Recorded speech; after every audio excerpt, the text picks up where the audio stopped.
네, 긴장이 고조되고 있는 한반도 상황, 김형석 전 통일부 차관과 짚어보도록 하겠습니다. 어서 오십시오. 네, 반갑습니다. 네, 자 김정은 위원장 앞서서 저희가 보도로 전해드렸습니다만은 육로 폭파에 대한 언급을 어제 이제 했습니다. 오늘 오전에 이제 방송이 된 부분인데 내용을 보면은 끈질기게 이어온 서울과의 악연을 잘라버리는 일이다. 그리고 통일이라는 비현실적인 인식을 깨끗이 털어버리는 것이다. 이렇게 언급을 했거든요. 어떻게 봐야 될까요?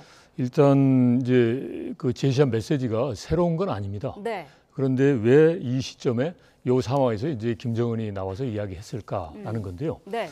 이거는 이제 어떻게 보면 김정은이 일종의 위기감을 느끼지 않았을까 싶어요. 네. 그러니까 14일 날 평양에서 국방 안전 협의회를 소집을 합니다. 그렇게 해서 이제 평양에 자기들이 주장하는 이제 무인기가 상공에 등장해서 이제 드론을 이제 소위 전단을 뿌렸다라는 거죠. 그러면 그거는 북한으로서는 엄청난 위기감이에요. 그리고 이것에 그런 그 배후에는 이제 대한민국이 있다. 네. 그러면 결국은 이제 대한민국의 이런 그 북한에 대한 적대적인 그 행위에 대한 이제 김정은의 그런 위기감이 이제 반영이 돼서 네. 이런 이제 소위 그 황해도에 있는 북한의 최전선 부대까지 와서 이런 메시지를 줬다라고 생각합니다. 네. 그리고 지금 보면 이제 저희가 뭐 역으로 생각하면 10월 1일 날 현무 5를 우리가 공개를 했습니다. 이거는 이제 벙커 버스터로서 엄청난 파괴력이 있는 거거든요. 네. 그리고 지금 이제 중동에서도 이게 사용되고 있고 그러면 지금까지는 김정은이 좀 안이하게 생각했을 수도 있어요. 뭐 소위 그 참수 작전을 한다라고 했을 때 설마 뭐 이렇게 할까? 그런데 지금 현재 보면 이제 전 세계적으로 이게 설마 했던 게 벌어지고 있는 상황이란 말이죠. 네. 그러니까 우리는 이제 북한을 이제 그런 물리적 힘에 의해서 이제 그 어떤 극단적인 선택을 이제 하는 건 아니지만 이제 북한이 좀 대화나 협력 길로 나오라고 하는 거지만 북한의 입장에서는 그럴 수도 있겠다라고 생각하는 그런 위기감이 작용돼서 김정은이 이번에 황해도까지 와서 이런 메시지를 준 게 아닌가 싶습니다. 네, 지금 저희가 화면으로 보여드리고 있는 저 화면을 조금 크게 봤으면 좋겠는데요.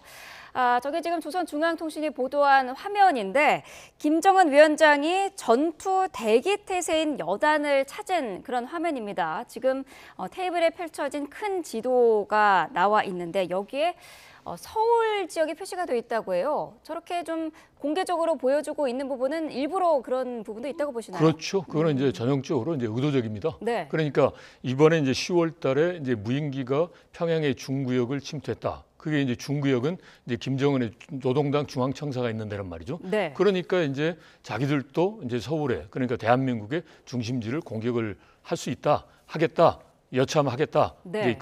이제 그런 강한 메시지를 주려고 하는 거죠. 자, 여기에 이어서 지금 지금 한국이 우리를 공격을 하면은 한 번 더 이런 일이 발생을 하면은 물리력을 거침없이 사용하겠다 이런 언급도 했거든요. 어떤 위협의 수준이 좀 더 높아졌다고 보시나요?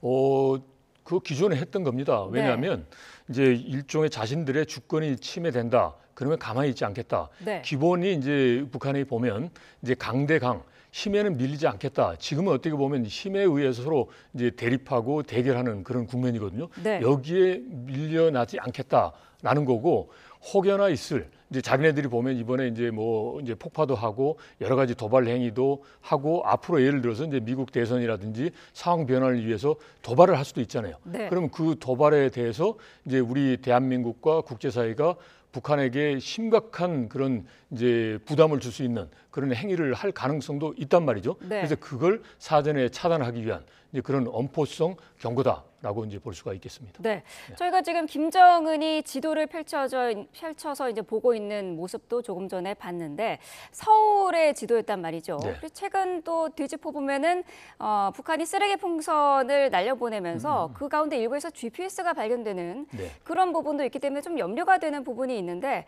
서울의 상공이라든지 이런 부분을 좀 많이 구체적으로 좀 들여다보고 있다 이렇게 볼 수가 있을까요? 볼 수 있습니다. 그리고 지금 현재 보면 이제 무슨 뭐 GPS 이야기를 하지만 네.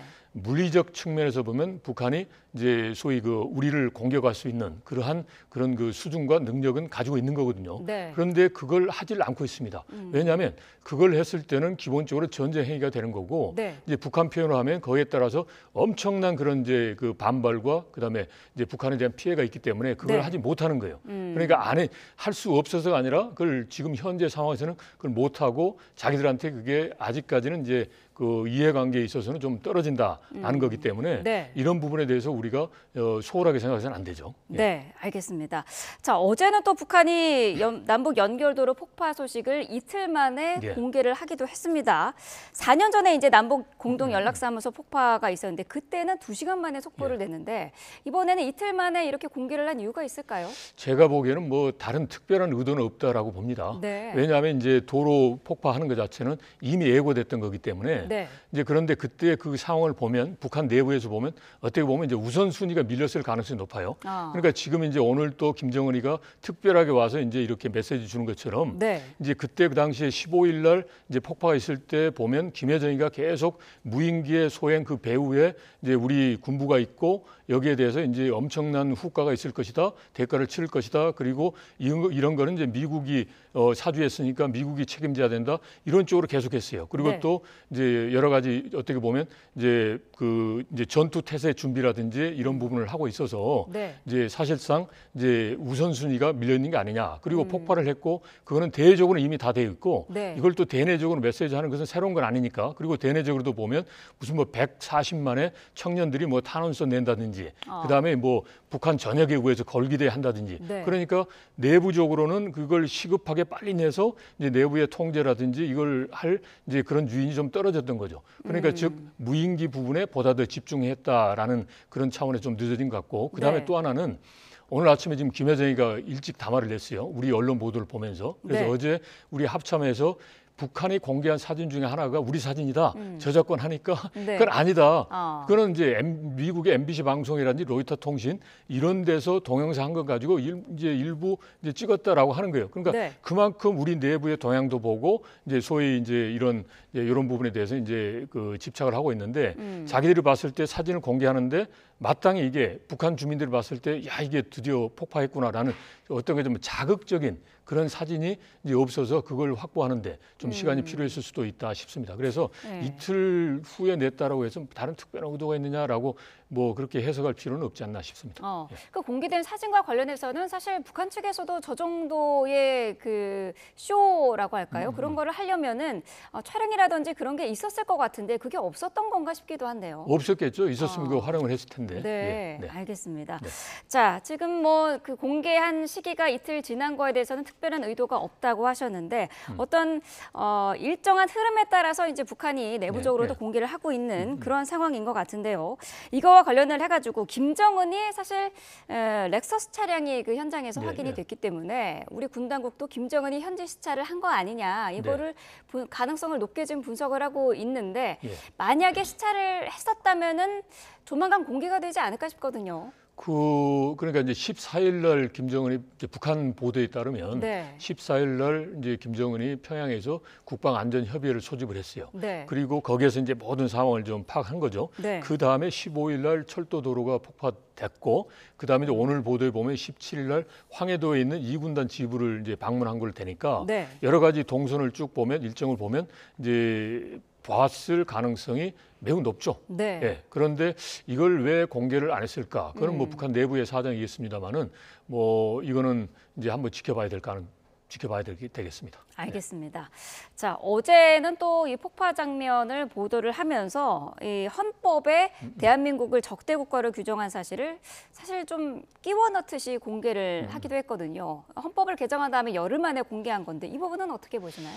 이게 어떻게 보면 이제 했으면 바로 공개를 해야 되는데 네. 하지 않은 이유예요. 근데 어제 표현을 보면 이제 헌법의 적대 국가로 규제된 거에 따라서 그 헌법의 요구에 따라서 이제 폭파했다라는 거죠. 네. 그러니까 이제 뭔가 헌법을 개정을 했다라는 거죠.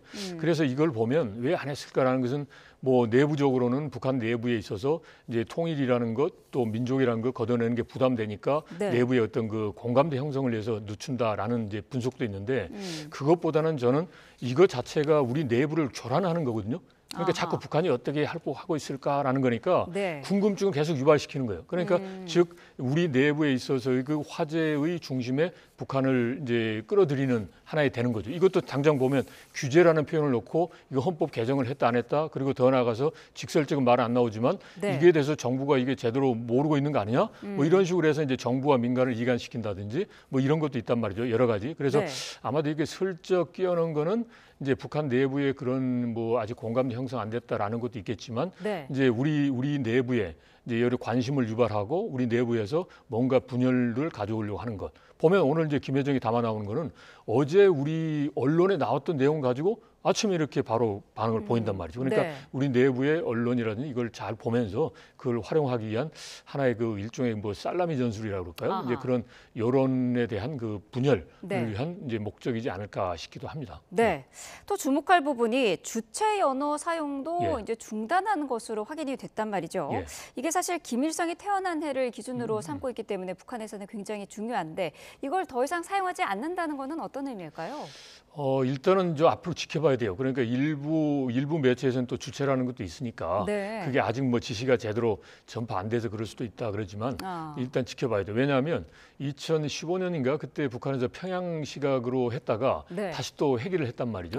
그러니까 이게 제도 계속 될까라는 걸 지켜봐야 되는데 네. 일단 만약에 이제 이 주체라는 용어를 걷어낸다라고 하면 이거는 이제 당연히 이제 김정은이 이제 선대 김일성이나 김정일로부터 이제 독자적으로 자립해서 자기의 길을 간다. 소위 그 마이웨이를 간다. 네. 이제라는 걸 이제 보여주기 위한 것이다라고 이제 해석할 수 있는 거죠. 네. 자, 이런 가운데 지금 북한군이 러시아를 도와서 이제 파병이 돼 있다. 예. 이런 언론이 계속해서 예. 나오고 있습니다. 지금 우리 주미대사도 가능성이 높다고 언급을 했는데 차관님 보시기엔 어떻습니까? 가능성이 높아 보입니다. 네. 그러니까 일단은 최초의 발원지가 젤렌스키 대통령이 이제 정보다 그러면서 이야기를 했잖아요. 네. 거기에 대해서 러시아는 이거는 가짜 뉴스다. 그리고 우리나 서방권은 개연성이 이제 충분하다라는 네. 거니까 이 차원에서 보면 이제 개연성은 충분하겠다라고 싶습니다. 그리고 젤렌스키 대통령이 처음에 이제 발언한 게 중요한데 이게 바로 러시아와 우크라이나 간의 양자 간의 전쟁이 아니다. 네. 이미 이제 북한이 이제 개입을 했다. 이거는 이제 국제전이다라는 거죠. 그러면 이제 지금 현재 우크라이나 입장에서 보면 러시아하고 상대하는 데 힘든데 네. 여기서 서방권에서 좀 더 많은 힘을 좀 줬으면 좋겠다라는 의도가 깔려 있거든요. 특히 네. 이제 발언했던 게 이번에 나토에 가서도 한 거니까. 그래서 일단은 이제 그런 의도가 있다라고 하지만 그렇다고 해서 젤렌스키 대통령이 전혀 사실 무근인 걸 가지고 이야기할 그런 가능성 매우 낮아 보인다라고 생각됩니다. 네.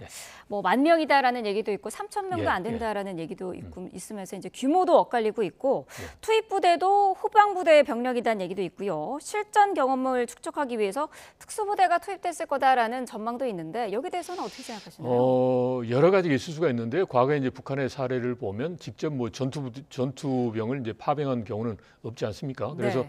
이번의 경우에 전투병을 파병할까? 이제 그거는 이제 해서 실전 경험을 쌓는다라고는 의미가 있겠죠. 그렇지만 지금은 아직은 그런 단계는 아닌 것 같고요. 네. 그러니까 뭐 KN-23을 포함해서 이제 군수 물자 무기를 지원을 했지 않습니까? 네. 그래서 그런 부분에 대해서 어떻게 하면 이제 잘 그 조작을 할 수 있을까 이런 저 군사 작전 지원 이런 것 그리고 또 이제 후방에 있어서의 그런 그 일종의 뭐랄까 지원 부대 그리고 지금 북한의 그 병력 중에 특수병들이 있습니다. 네. 그러니까 예를 들어서 뭐 저격병이라든지 예를 들어서 또는 뭐 탐지위 이런 그런 그 보조적인 그런 이제 병력에 대해서 네. 이제 했지 않았을까 싶습니다. 네. 조현동 주미대사는 이제 이 북한 문제가 더 이상의 한미 문제가 아니다라고 하면서 더 광범위한 차원에서 다뤄야 한다라고 언급을 하셨는데 예. 어떤 의미라고 보시나요? 광범위하다라는 것은 일단은 이제 북한이 지금 러시아 전쟁에 개입을 했잖아요. 네. 그리고 또 하나가 이제 그 개입의 근거는 이제 지난 6월에 있었던 푸틴하고의 정상회담을 통해서 이제 상호 군사원들을 포함해서 뭐 포괄적 전략적 무슨 그런 이제 협력 관계 네. 맺었단 말이죠. 네. 그러니까 한반도 내에서 이제 북한이라고 하는 무대에만 국한된 게 아니라 이미 그 활동 영역이 국제적인 영역으로 갔어요. 그러다 보니까 지금 우크라이나 전쟁 같은 경우는 유럽도 영향이 있는 거죠. 네. 당연히 미국도 있고. 그러니까 이거는 이제 국제사회에서 이제 그 관여해서 이제 해야 되는 거고 이제 그러려면 단순하게 이제 뭐 한반도의 문제니까 남북한에 뭐 대화를 잘 하고 또 남북한이 잘 하면 되는 거다 그렇게 해라 네. 이런 식으로 해서는 되는 게 아니고 저희 그 총체적으로 국제사회가 다 나서야 된다 이제 그런 의미인 거죠. 네. 그런데 사실 이 국제사회가 나설 수 있는 방안이 유엔 안보리도 그렇고 예. 이렇게 특별한 방안이 없지는 않느냐 이런 지적이 많거든요. 그러니까 이제 국제사회에서 가장 중요한 것은 이제 그런 그 규범에 대해서 자발적으로 이제 존중을 하고 따라야 네. 되는데 소위 그런 그 일탈하는 국가들이 많이 있지 않습니까? 그게 안 됩니다. 그러면 결국은 그 힘과 그다음에 이제 힘으로 눌러야 되는 거죠. 뭐 네. 그냥 말로만 안 되는 거죠. 힘으로 누르고 이제 그걸 이제 제어할 수 있는 그 촘촘한 그런 그 관리망을 가동하는 게 중요합니다. 그래서 네. 이제 지금 북한과 러시아가 하는 그 여러 가지 행태 자체가 문제가 있다 그러면 이제 거기에 대해서 반대되는 의견을 갖고 있는 이제 국가들이 이제 좀 그 단일된 그 입장을 가지고 협력을 해서 네. 이제 집중된 노력을 해야 되는 거죠. 네. 아무래도 우리 정부의 대응과 전략도 그 어느 때보다도 굉장히 중요한 그런 시기가 온 것 예. 같은데 예. 어떤 전략이 필요할까요? 참 지금 상황에서 북한이 저런 식으로 이제 막 그 협박을 하고 겁박을 하고 어떻게 보면 일종의 이제 자신들이 이제 우리를 위협하면서 마치 우리가 위협하는 것처럼 이제 막 호도하고 있단 말이죠. 네. 그게 이제 자칫 이제 우리가 우려하는 것처럼 이제 뭔가 도발을 하기 위한 명분을 쌓기다. 이제 국제사회에서 봤을 때 우리가 이렇게 당했기 때문에 당할 네. 수만 없다. 일종의 피해자 코스프레인 거죠.